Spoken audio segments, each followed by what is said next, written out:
Assalomu alaykum. Mashina zo'r ekan, nima ish qilasiz? Bizga ham keldilarmi sizlar bizga? Assalomu alaykum. Assalomu alaykum. Yaxshimisiz? Mashina zo'r ekan, nima ish qilasiz? Yo'q, mana biz ish joyimiz. Eski do'stlar pasporti. Shu yerda ishlaymiz biz. Bu joyda ochganlaringga qancha bo'ldi? Bu joyda ochganimizga yuring bo'lmasa sizga men xotirjam tushuntiraman, ichkariga kirib o'tiramiz. Eski do'stlar.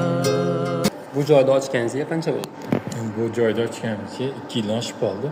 2 yil atrofida bo'lib qoldi bu joy. Hozir mana shu joyingizga zo'r yurib ketish uchun qancha sarfladingiz?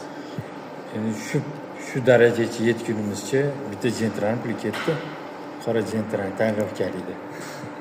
Bir oyda qancha pul topasiz? Endi bunda stabilniy narx yo'q.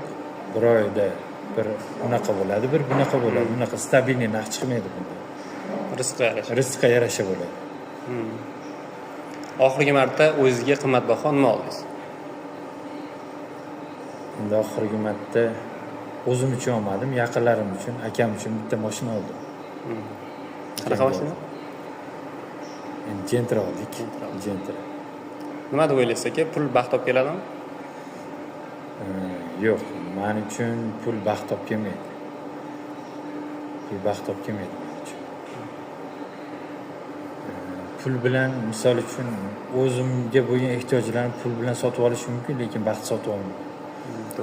Bu meni baxtim, ota-onam yonimdaligi, tirikligi, keyin oila a'zolarim hamisha oldimdaligi, shu uchun men uchun baxt.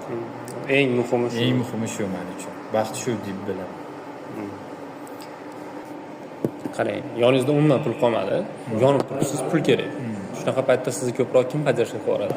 Endi men aslida поддержка qilgan, shu paytgacha поддержка qilgan ota-onam bo'ladi. Ayniqsa ko'proq поддержка bergan dadam bo'ladi.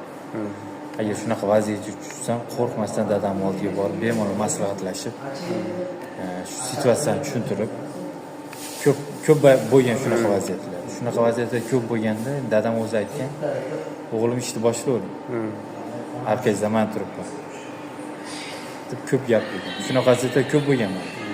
Umrlaringiz uzoq bo'lsin. Hozir tog'dek поддержка hozir dadam. Ha, tog'dek поддержка hozir meni ota-onam.